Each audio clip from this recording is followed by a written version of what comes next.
Mesdames, Messieurs, bonsoir, bienvenue à cette grande édition d'information sur la télévision Labari. Visite ce matin du Premier ministre Brigitte Raffini au Salon international de l'artisanat pour la femme SAFEM.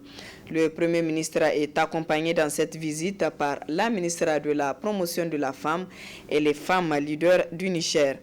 Objectif, soutenir les femmes artisanes et celles transformatrices des produits agro-silvo-pastoraux et en même temps encourager les Nigériens à consommer les produits locaux. Le compte rendu.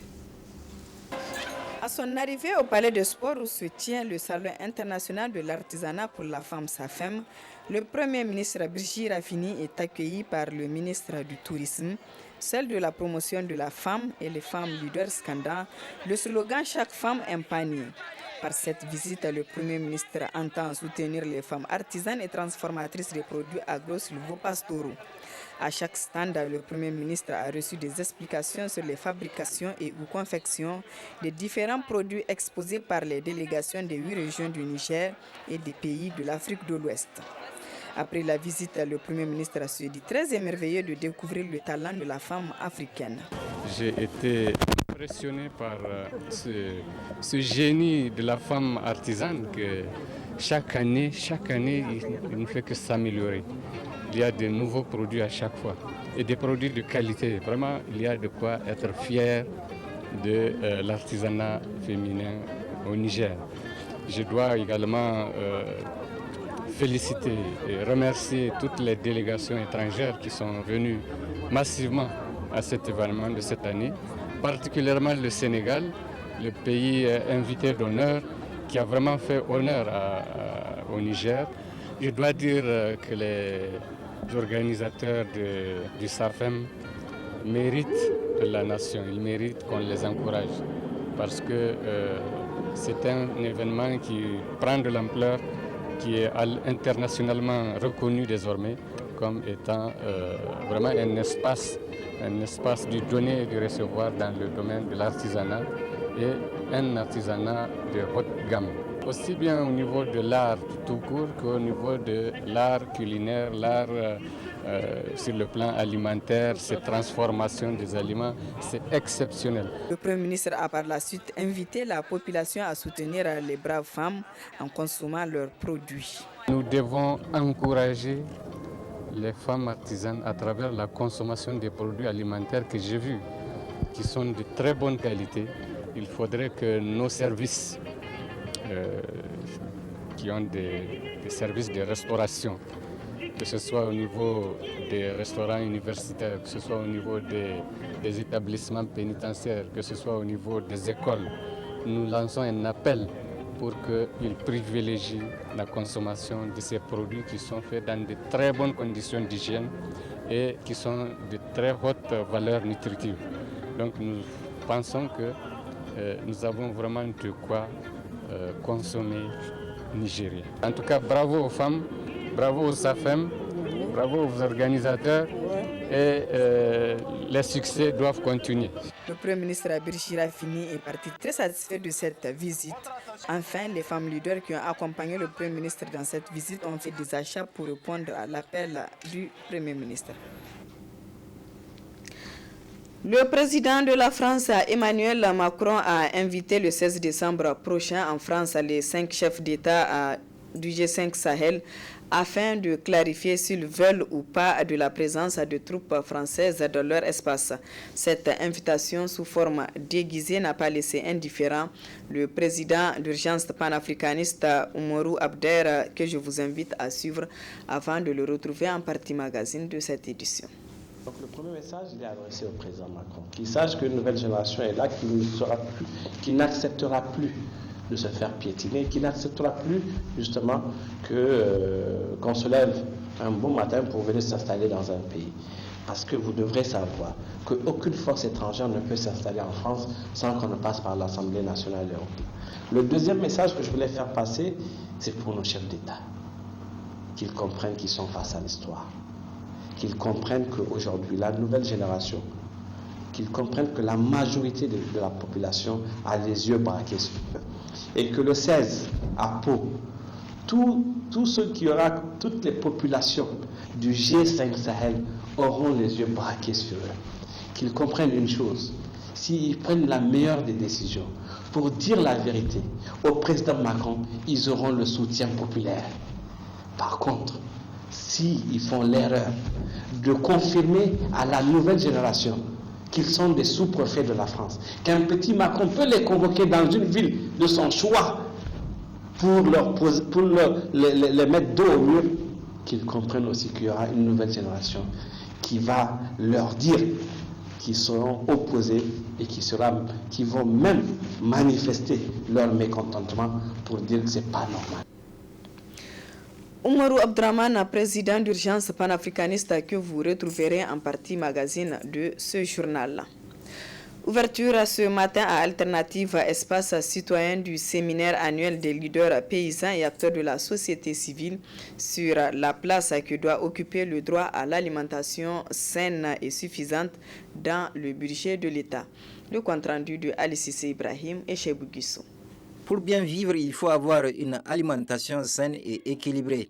Une thématique importante qui est au centre du séminaire annuel des leaders paysans et acteurs de la société civile qui se sont réunis pour réfléchir sur comment placer le droit à l'alimentation saine et suffisante au cœur du budget de l'État. Vous savez que la question du droit à l'alimentation est une question importante dans notre pays et même plus largement dans l'espace sahélo-saharien, parce que à travers le monde, cette région est l'une des régions où l'insécurité alimentaire sévit de manière très dramatique.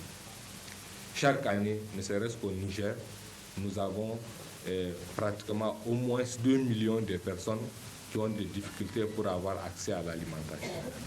Et la plupart des personnes qui ont des difficultés pour avoir accès à l'alimentation, ce sont d'abord les gens du monde rural, les paysans et les paysannes. Il est important que nous, responsables d'organisations de la société civile et des organisations paysannes, nous réfléchissions sur les voies et moyens de placer les préoccupations du monde rural au cœur de l'agenda à venir. C'est une question d'importance. Profitant de cette occasion, l'acteur de la société civile Moussa Tchangari a réaffirmé la nécessité qui s'impose de porter un regard critique contre le contenu de la nouvelle loi de finances. Cette fois-ci, nous avons pris la ferme résolution avec vous d'organiser une manifestation pour décrier le fait que dans la loi des finances, on ne prend pas en compte encore les préoccupations des citoyennes et des citoyens, notamment en ce qui concerne le secteur de l'agriculture et de l'élevage, mais aussi les secteurs sociaux tels que l'éducation, la santé, l'accès à l'eau potable, où nous avons d'énormes problèmes. Avec tout l'argent qui est mobilisé, on fait très peu de choses pour ces secteurs et on refuse de nous écouter. Aussi, l'acteur de la société civile Moussa Tchangari a rappelé qu'une marche se déroulera le dimanche prochain de la place Toumou à la place de la concertation où les acteurs de la société civile remettront un mémorandum aux élus du peuple relativement à des points de discorde contenus dans la loi de finances générale. Cérémonie de lancement de partenariat entre RTL Niger et la Sony Bank ce matin à l'hôtel Radisson Blu. La signature de cette convention marque ce partenariat qui fera de votre téléphone votre banque. C'était en présence de nos reporters Asma Oseidou et Sadou Doumi. Cette cérémonie marque le lancement officiel de la signature du partenariat entre Airtel Money et la Sony Bank. À travers ce partenariat, il est désormais possible de faire vos transactions sans vous déplacer. Un acte salué par le directeur général adjoint de la Sony Bank. Nos relations avec Airtel se sont fortement développées et la cérémonie de ce matin n'est que l'aboutissement de ce partenariat durable. En effet, les services qu'offre Airtel Money, notamment l'envoi et la réception du M-Koudi à nos guichets, cash-in, cash-out, l'auto-allocation de stock aux distributeurs agréés d'Airtel, et enfin la liaison bancaire, banque to wallet et wallet to bank, vont dans la ligne droite du processus de digitalisation que la banque a amorcé. Vous savez que les banques actuellement sont dans un processus technologique de digitalisation de leurs produits et services. Et nous-mêmes, en tant que Sonibank, on a entamé ce projet depuis pratiquement une année et on est suffisamment avancé. Et ce projet vient juste plus ou moins renforcer, c'est-à-dire les produits qu'on compte lancer dans le cadre de ce processus de digitalisation et de diversification des produits de la banque. Pour le directeur général d'Airtel Niger, ce partenariat est l'aboutissement des efforts soutenus depuis un bout de temps. Puisque ces efforts sont aujourd'hui récompensés, vous comprenez, j'imagine, notre légitime fierté que je partage avec l'ensemble des partenaires qui ont rendu ce partenariat possible et en qui je rends aujourd'hui cet hommage appuyé. En effet, Airtel Money et la Sonibank se sont mis ensemble pour faciliter l'inclusion financière, en rendant possible l'utilisation des services bancaires depuis le téléphone portable, et cela quelle que soit la situation géographique du client, qu'il soit au Niger ou à l'étranger, tant qu'il dispose d'un réseau de GSM. Désormais, les clients et distributeurs peuvent se rendre dans toutes les agences Sonibank pour respectivement acheter de la monnaie électronique, qu'on appelle le M-Codi ou Airtel Money, ou échanger de la monnaie électronique contre du cash. Ça va dans les deux sens. S'approvisionner en stock M-Codi et effectuer leurs différentes opérations. En plus de ces services, les clients qui disposent d'un compte Sonibank ont la possibilité de souscrire au service mobile banking qui leur permet depuis leur téléphone portable de créditer leur compte Airtel Money par débit de son compte bancaire rattaché au service, envoyer de l'argent du compte Airtel Money vers le compte bancaire, vérifier le solde de son compte bancaire et effectuer des mini-relevés. Le partenariat Airtel Money Niger et la Sonibank est aussi une opportunité offerte pour les sociétés et entreprises et autres commerces de digitaliser ou numériser et sécuriser leurs différentes transactions financières, dont entre autres le paiement des biens et services, la collecte des fonds, le paiement des salaires et autres primes. Ça n'est suivi le moment tant attendu, la signature de la convention par les deux structures. Une présentation du projet suivie d'un spot accompagné par des questions-réponses à sanctionner la cérémonie. Une autre cérémonie, cette fois-ci, celle d'inauguration de la salle informatique du lycée Kassai de Niamey. Cette salle informatique a été équipée à hauteur de 15 millions de francs CFA par la compagnie de téléphonie mobile Airtel Niger. Le compte-rendu de Ismaël Moumouni. Acteur important dans le développement socio-économique du pays, la compagnie de téléphonie mobile Airtel Niger mène depuis des années une politique active de renforcement des capacités d'accueil au niveau des écoles, tout en faisant la promotion de nouvelles technologies qui a changé radicalement la vie des populations. Ainsi, pour que le système éducatif nigérien ne soit pas à la traîne du progrès. C'est dans cette perspective que nous avons réitéré à plusieurs occasions notre engagement à participer activement au développement de l'éducation et du numérique.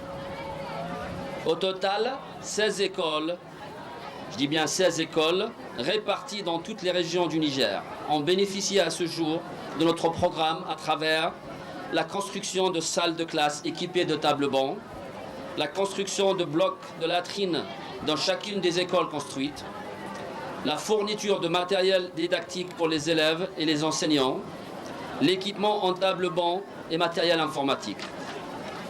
Et aujourd'hui, objet de la présente cérémonie, la dotation de la salle informatique du lycée Kassai, de 20 ordinateurs, 20 tables et 20 chaises, 2 routeurs et d'une connexion Internet haut débit.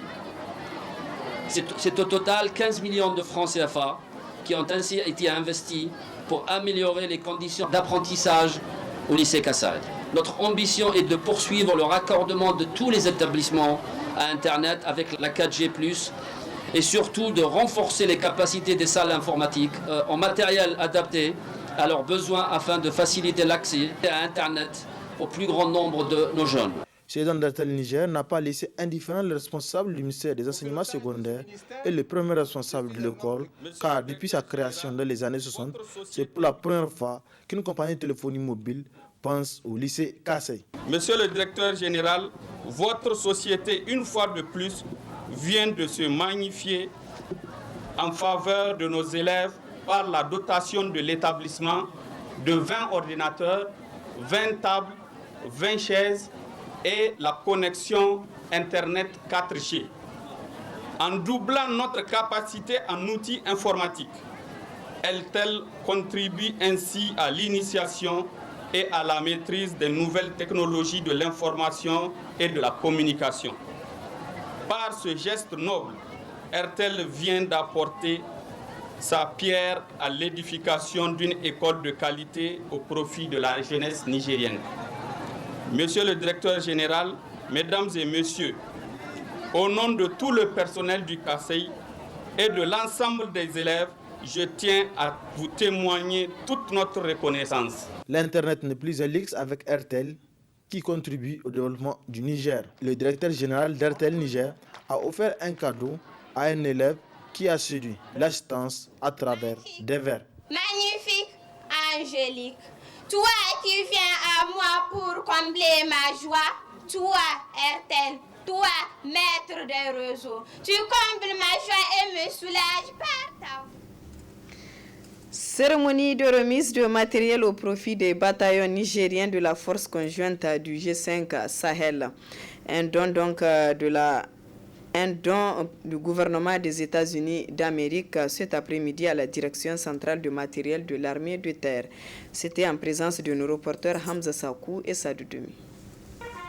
Face à l'insécurité permanente dont le Niger est confronté, les autorités se sont engagées depuis belle lurette pour lutter contre le terrorisme et la sécurisation des frontières en partenariat avec les États-Unis d'Amérique qui, par la présente cérémonie, dotent les forces de défense et de sécurité du Niger en équipement de guerre.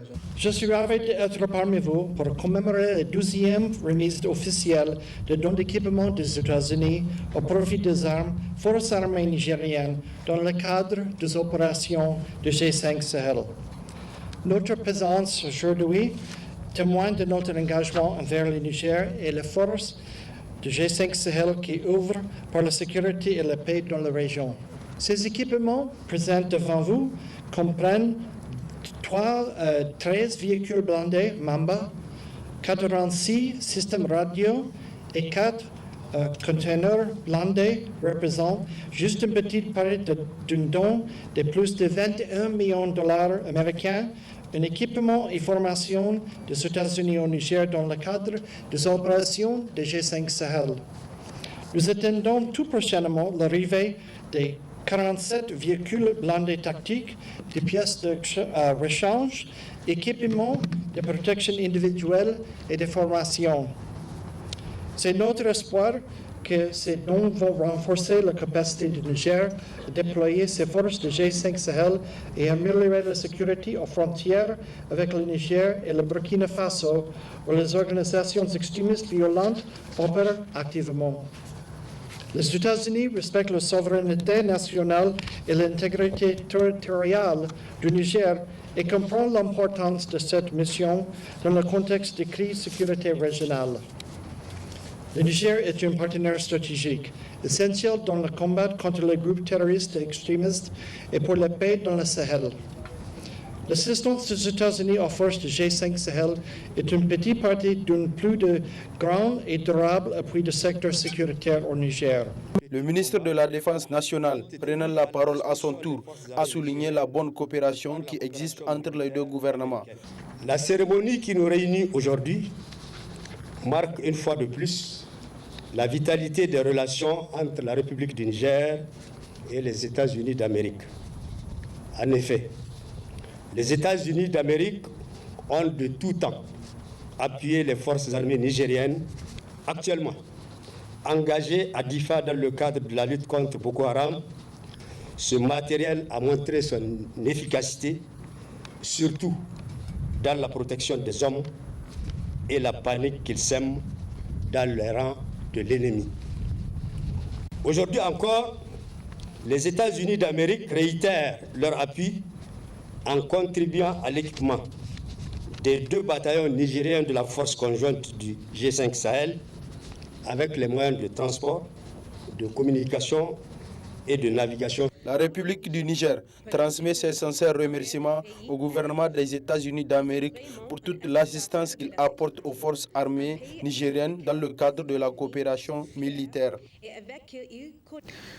Comme annoncé, nous en venons à présent à la partie magazine consacrée à l'interview que nous a accordé le président d'urgence panafricaniste à Niger, Oumarou Abdraman, sur cette convocation des 5 chefs d'État du G5 Sahel le 16 décembre prochain par le président français Emmanuel Macron par rapport à la présence des troupes françaises dans l'espace G5 Sahel. Très bonne réception. Mais ce n'est pas une invitation. Le président Macron a convoqué les présidents africains. C'est ce qui est écrit sous la presse. Vous êtes de la presse. Je pense que c'est un langage diplomatique qui ne choque pas. Mais pour moi, je dirais que le président Macron a convoqué ses sous-préfets. Et je pense que j'ai été choqué de voir cela, bien que ça ne nous surprend pas. Parce que si nous sommes en train de dénoncer la politique française en Afrique, si nous dénonçons la France-Afrique, c'est parce que justement nous savons quel regard les dirigeants français ont envers les dirigeants africains. Donc c'est pour dire et confirmer que la France-Afrique continue toujours à planer sur nos pays. Je pense que le président Macron veut pousser les chefs d'État. Les cinq chefs d'État de la zone G5 Sahel, ils veulent les pousser au mur, les pousser à dire clairement leur position par rapport à cette situation. Vous trouvez le problème des bases militaires étrangères dans nos pays est à la une actuellement et est en train de faire couler beaucoup d'encre. Imaginez un peu nos chefs d'État demander officiellement à ce que l'armée française reste sous nos sols, quelle sera la réaction des populations. Et imaginez également que nos chefs d'État demandent le départ de ces bases militaires étrangères, quelles seraient les réactions de M. Macron. C'est dire que c'est un exercice très difficile, très compliqué. Mais moi, j'ai 2 messages à passer. Premièrement, il faut que le président Macron comprenne. Il faut que certains Français comprennent. La lutte que nous menons, ce n'est pas de la xénophobie. Nous ne sommes pas contre les Français. Et certains utilisent des jeux de mots pour dire les anti-français. Nous ne sommes pas des anti-français. Nous sommes des anti-France-Afrique. Nous sommes des anti-politiques françaises en Afrique. C'est très différent. Donc, je voulais en fait que le président Macron comprenne qu'il y a une nouvelle génération qui comprend les choses, qui voit les choses. Et cette génération ne peut pas laisser passer ce qui est en train de se passer dans nos États. Qu'ils comprennent également que c'est vrai, souvent, ils ont l'impression que ce n'est pas toutes les populations qui sortent dehors pour parler des problèmes de ces bases militaires étrangères, mais qui comprennent que 90% du cas du Niger, 90% des Nigériens pensent que leur présence n'a rien apporté dans cette lutte contre le terrorisme. Ils n'étaient pas là, on avait enregistré beaucoup de morts. Ils sont là, nous sommes encore en train d'enregistrer beaucoup de morts. Donc la question que se pose le Nigérien lambda, quel apport y a-t-il eu avec ces bases militaires étrangères? Donc le premier message, il est adressé au président Macron, qu'il sache qu'une nouvelle génération est là, qui n'acceptera plus de se faire piétiner, qui n'acceptera plus justement qu'on se lève un beau matin pour venir s'installer dans un pays. Parce que vous devrez savoir qu'aucune force étrangère ne peut s'installer en France sans qu'on ne passe par l'Assemblée nationale européenne. Je l'ai dit une fois lors de la motion de censure, pourquoi au Niger nous ne sommes pas passés par l'Assemblée nationale, sachant bien sûr qu'ils ont une majorité confortable au niveau de l'Assemblée. Normalement, un texte comme ça allait passer comme une lettre à la poste. Mais devant l'histoire, on saura qui ont voté, ça c'est un, et on verra le contenu du document. Ce qu'il y a dans le document qui va nous lier à ces bases étrangères. C'est pour ça que nous demandons que ça passe par le Parlement. Ce n'est pas parce que nous disons... Il faut que les gens comprennent, nous ne disons pas de faire passer cela au Parlement pour que le Parlement rejette. Le Parlement ne va jamais rejeter. Il y aura toujours ces téléguidés, ces télécommandés, ces robotisés qui vont faire passer cela. Mais en passant par l'Assemblée nationale, le peuple aura quand même le document entre les mains pour savoir ce qui lie l'État du Niger à ces bases militaires étrangères. Le deuxième message que je voulais faire passer, c'est pour nos chefs d'État. Qu'ils comprennent qu'ils sont face à l'histoire. Qu'ils comprennent qu'aujourd'hui, la nouvelle génération, qu'ils comprennent que la majorité de la population a les yeux braqués sur eux. Et que le 16, à Pau, toutes les populations du G5 Sahel auront les yeux braqués sur eux. Qu'ils comprennent une chose, s'ils prennent la meilleure des décisions pour dire la vérité au président Macron, ils auront le soutien populaire. Par contre, s'ils font l'erreur de confirmer à la nouvelle génération qu'ils sont des sous-préfets de la France, qu'un petit Macron peut les convoquer dans une ville de son choix pour les mettre dos au mur, qu'ils comprennent aussi qu'il y aura une nouvelle génération qui va leur dire qu'ils seront opposés et qui vont même manifester leur mécontentement pour dire que ce n'est pas normal. Au début, c'était un débat un peu tabou. Les gens ne voulaient même pas, quand on dit la politique française en Afrique, les gens ne veulent pas en parler. Mais aujourd'hui, ça va. Vous avez suivi récemment le débat qu'il y a eu sur RFI. Vous avez écouté le président Issoufou, vous avez écouté le président Déby. Vous n'avez pas l'impression qu'il y a quelques chaînes qui commencent ils commencent à se débarrasser de certaines chaînes? Ils sont toujours sous l'emprise, c'est vrai, de l'ancien colonisateur, mais je pense qu'ils se rendent compte que les populations attendent un langage vraiment plus ferme, plus direct par rapport à notre partenaire qui est la France. Voilà. S'ils veulent nous aider dans la lutte contre le terrorisme allait reculer. Le plus important pour nous, nous ne voulons plus que les Nigériens meurent à cause du terrorisme. Nous ne voulons plus voir des jeunes officiers tomber sur le champ d'honneur alors qu'ils étaient appelés à avoir un bel avenir dans l'armée. C'est ce que nous voulons. Nous voulons que les Nigériens se déplacent du nord au sud, d'est en ouest, en toute sécurité. Nous, c'est ce que nous voulons. Nous ne voulons pas juste d'une présence. Si la présence ne changera rien dans la sécurité de nos populations, à quoi ça sert? C'est ce que nous voulons. Il faut qu'ils comprennent, en fait, comme je l'ai dit tout à l'heure, ce n'est pas une haine que nous avons contre eux. Nous voulons que la fin du terrorisme au Sahel. Et pour ça, il faut être sincère dans ce qu'on fait. Voilà, nous, ce que nous voulons. Que ce soit la question du CFA, vous avez écouté aussi un sous-préfet de la France récemment dire que le CFA n'a pas de problème et que d'ailleurs, même si on passera à l'éco, ce sera l'éco arrimé à l'euro. Vous l'avez bien écouté, vous savez de qui il s'agit. Donc, pour le CFA, ils sont en train de tirer les ficelles via leurs marionnettes. Pour le cas aussi des bases militaires, sur les 5 chefs d'État, je pense que vous devrez savoir aussi quelles sont les vraies marionnettes de la France. Il y a quelques-uns qui ont commencé à se débarrasser des chefs. Mais ce que moi je voulais dire dans tout ça, c'est que les chefs d'État doivent savoir, je vais me répéter encore une fois, qu'ils sont face à l'histoire. Face à l'histoire et face à une nouvelle génération qui ne se laissera pas faire. Vous avez parlé tout à l'heure, il a parlé des manifestations, des mouvements qu'il y a eu. Moi, sur Jeune Afrique, j'ai vu ma photo, on dit que je suis agitateur. Vous étiez là le 14 septembre à la place de la Concertation. Est-ce qu'on ressemblait à des agitateurs? Nous avons fait une marche, un meeting pacifique, où nous avons dénoncé les choses, où nous avons dit aux gens ce que nous pensons. Est-ce que ça, c'est de l'agitation? Dire aux populations